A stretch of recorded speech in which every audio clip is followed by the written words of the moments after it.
On this play, the Canucks set up a power play against the Oilers, where they get the puck to Pettersson on their right half wall. Two Oilers defensemen aggressively pinch on Pettersson to prevent a shot from the point, even if it means leaving Quinn Hughes and JT Miller wide open. So we're talking about a Norris defenseman and a 100-point 40-goal scorer. Regardless, Edmonton prioritizes shutting down Pettersson, but he recovers, and because the Oilers' special teams put so much pressure on Pettersson, Miller is left wide open for a clear shot on net, but he doesn't score. Over to Miller, the shot! Therefore, the Canucks change their strategy, where Pettersson shifts to the lower right half wall, as it's far safer for him to play here, as Edmonton's aggression can quickly lead to a turnover, leading to a short-handed odd man rush. So Pettersson going down low also creates more space up top.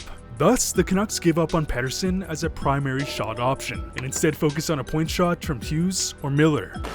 Elias Pettersson, and that puck trickles into the net! We're trying to find an open Miller, he gets a lucky bounce. On another power play, we would see something interesting, as Quinn Hughes would instead take over Pettersson's spot on the right half wall, and at this point, Quinn Hughes with his head up is trying to draw in the Edmonton defenders by looking for a deflection, or perhaps driving into the slot. Or this play would buy Pettersson just enough time to get a shot off from the point. More of a shot mentality from him in the preseason. Here's a shot! Pettersson finds the twine! As the Oilers did not prepare for this changeup. Fast forward to another power play. Pettersson picks up the puck on the right half wall. Edmonton has forced Pettersson into a spot where he has no shooting lane. Regardless, he still forces this defender to cheat towards the Hughes passing lane. As on this play, we also see Boeser net front and Kuzmenko in the tipping lane. As this has become a very common strategy in today's game, as it was always a thing to park a guy net front to disrupt the goalie's vision and prepare for a rebound. But due to the skill in today's players, all of last year, Andre Palat, they score! Rather the ability to precisely redirect pucks, teams now constantly use this strategy to force the opposition into committing two defenders net front, as doing this will create more space for everyone else. The Canucks are basically just trying to cycle until the two forwards break down and cheat towards someone, just enough to create an open shooting lane. And it works.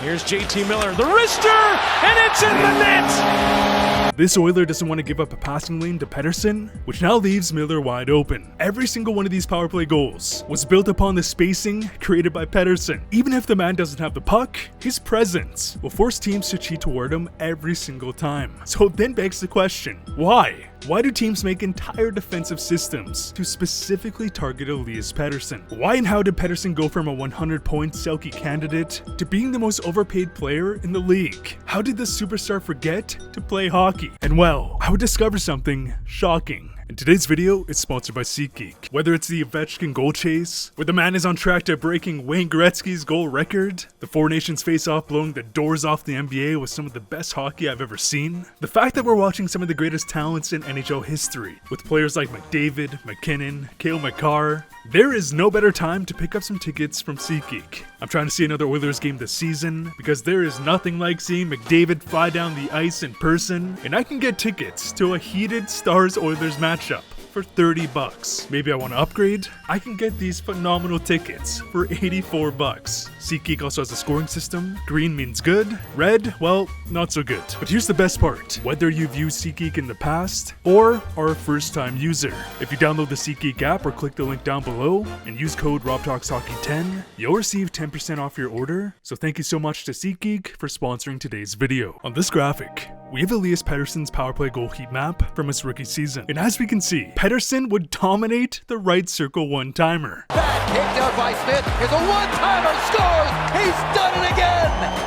Moldova, nice pass, Delzato, Pettersson scores! Price made the save, Hutton again, Pettersson again, he scores! We haven't seen this much dominance from a single spot since Alex Ovechkin in his left circle. Pettersson was unstoppable. Why, you ask? Teams weren't familiar with this game. When you're a rookie, teams don't have hours of footage to scout and eventually implement systems to prevent a near unstoppable shot. But who they did scout was Brock Boeser, as Boeser was coming off his 30-goal rookie season, and showed teams that if you give him space, he will score from distance with a heavy wrister. Looking for help, Boeser, shoot, score! A hat-trick for Boeser! On this play, Boeser has possession on the left wall. Look at the defensive pressure applied by the Panthers. 3 out of the 4 defenders are aggressively pinching here, which would leave Pettersson wide open.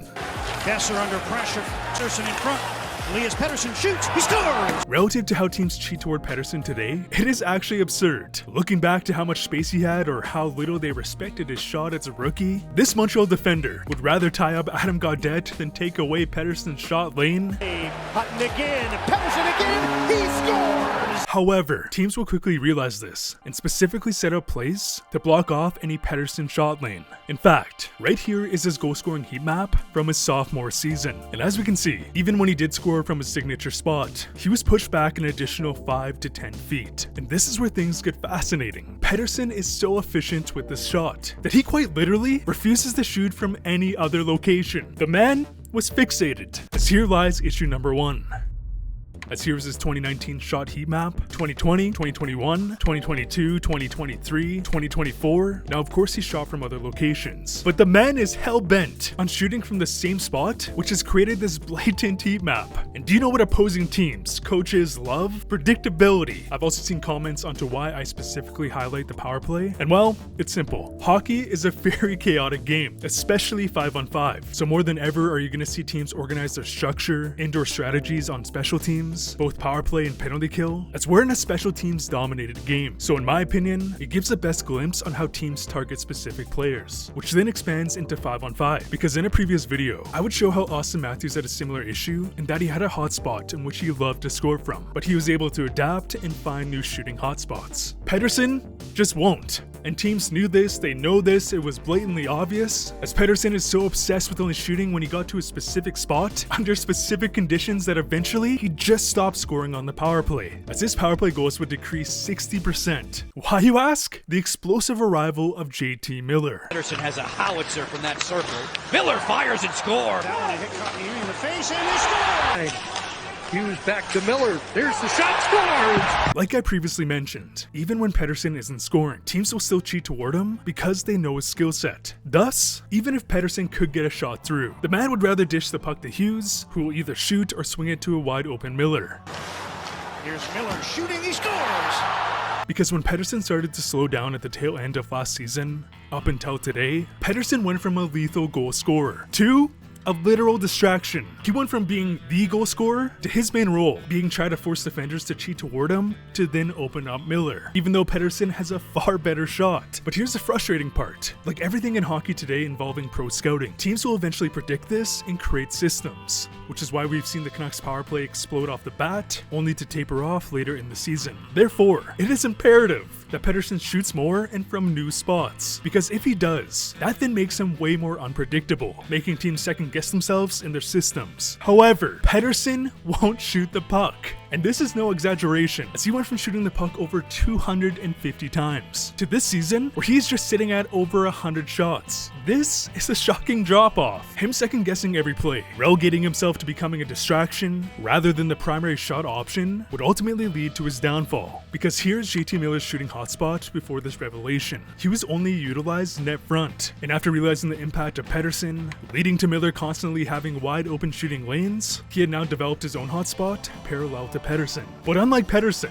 Miller was still willing to change his shooting locations, making him far more unpredictable. Because here's the second issue. After looking into the data, it can all but confirm that Pettersson's biggest issue is that the man lacks aggression. In a previous video, I would mention how Pettersson's hockey IQ is so high that it oftentimes hinders his play, and to further elaborate, I'm sure every Canucks fan can agree, when the man doesn't have the perfect play, Pettersson overthinks and passes the puck, even if he does have a partial shooting lane.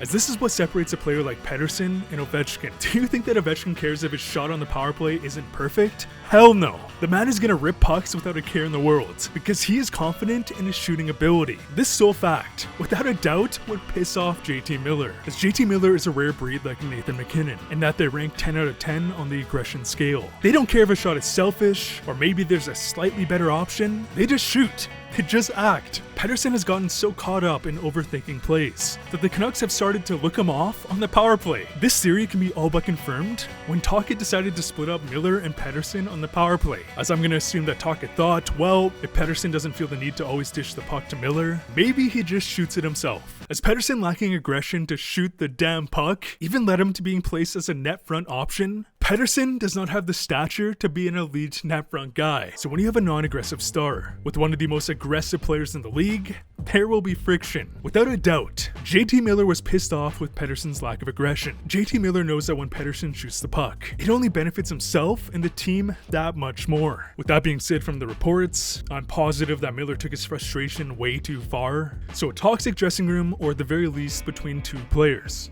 And lastly, we have Rick Tocchet systems, as we're in a time where strict no BS systems leads to cups. We're talking meat and potatoes, dump and chase type plays, as those systems can guarantee structure, but can lead to restricting creativity from the stars. So when you have a star who has lost all his confidence, who's now programmed to do dump and chase, it will result in a 100-point superstar transforming into one of the most overpaid players in the league, as this was never a Miller versus Pettersson story. This was a Pettersson versus himself story. With that being said, Pettersson's confidence was coming back, as Pettersson is one of the few players in the league who can score a pinpoint wrister from the blue line with high efficiency. Moves towards the middle.